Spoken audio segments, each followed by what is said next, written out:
Assalamualaikum warahmatullahi wabarakatuh. Perkenalkan, nama saya Luisa Eka Lestari, mahasiswa jurusan Bimbingan Konseling Universitas Tadulako dengan NIM A50123020. Di sini saya akan menjelaskan tentang landasan yuridis. Pemahaman tentang landasan yuridis. Landasan yuridis berkenaan dengan berbagai peraturan dan perundangan yang berlaku di Indonesia tentang penyelenggaraan bimbingan dan konseling yang bersumber dari Undang-Undang Dasar, peraturan pemerintah, keputusan menteri, serta aturan dan pedoman lainnya yang mengatur tentang penyelenggaraan bimbingan dan konseling di Indonesia. Selanjutnya, pengertian landasan yuridis. Landasan yuridis, bimbingan dan konseling di sekolah adalah dasar hukum dan regulasi yang berlaku bagi praktek bimbingan dan konseling di sekolah.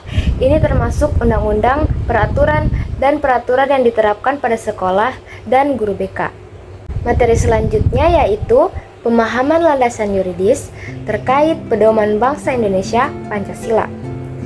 Yang pertama, keutamaan Pancasila. Bimbingan dan konseling harus memenuhi pedoman dan nilai-nilai Pancasila, terutama penghormatan terhadap martabat manusia, kebebasan, dan persatuan nasional. Yang kedua, yaitu keadilan sosial. Bimbingan konseling harus bekerja untuk menghadirkan keadilan bagi seluruh masyarakat, misal kesetaraan dan pemerataan kesempatan, kesehatan mental, dan pendidikan. Yang ketiga yaitu kedaulatan rakyat. Bimbingan dan konseling harus memuliakan kehendak dan kebutuhan masyarakat serta memfasilitasi masyarakat dalam informasi konseling dan pendidikan. Yang ketiga yaitu ketuhanan yang Maha Esa.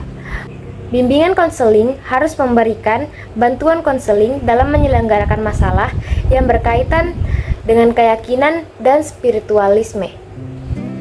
Selanjutnya yaitu perubahan perkembangan landasan yuridis. Perkembangan bimbingan dan konseling tidak terlepas dari Undang-Undang Sistem Pendidikan Nasional (UU PSN). Legal atau tidaknya suatu profesi ditentukan dengan undang-undang tersebut. Apabila suatu profesi tidak memiliki dasar hukum yang kuat dan atau tidak tercantum dalam UU SPN, maka profesi tersebut dinilai tidak legal. Tetapi apabila telah tercantum, maka dinilai legal dan memiliki dasar yang kuat untuk diimplementasikan di sekolah atau di madrasah. Selanjutnya yaitu dasar teori bimbingan konseling yang lain terhadap landasan yuridis. Di sini terdapat 3 teori, yaitu teori humanistik, teori kognitif, dan teori sistem. Teori humanistik menekankan pengembangan potensi individu dan pertumbuhan individu. Kemudian teori kognitif. Teori kognitif berfokus pada pemahaman individu, memproses informasi, berpikir, dan membangun pemahaman. Selanjutnya teori sistem. Teori sistem melihat individu sebagai bagian dari sistem yang lebih besar seperti keluarga, sekolah, dan masyarakat. Selanjutnya yaitu pengaruh landasan psikologis dalam perkembangan bimbingan dan konseling.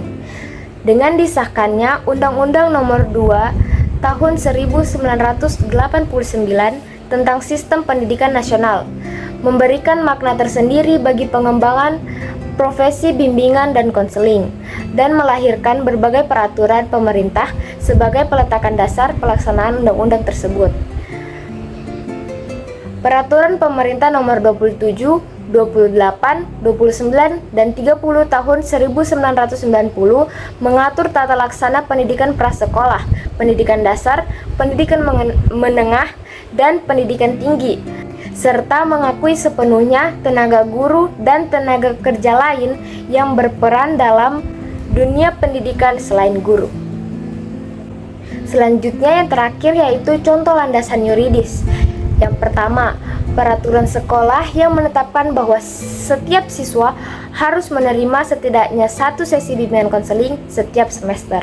Yang kedua, yaitu setiap sekolah wajib memiliki tim bimbingan konseling yang diatur berdasarkan peraturan pemerintah setempat. Yang ketiga yaitu guru atau konselor harus menjaga kerahasiaan semua informasi yang diperoleh dari sesi konseling dengan siswa. Yang keempat yaitu setiap siswa memiliki hak untuk mendapatkan layanan bimbingan dan konseling sesuai dengan kebutuhan mereka. Baik, itu tadi pemaparan materi dari saya, yaitu landasan yuridis. Lebih dan kurangnya saya mohon maaf.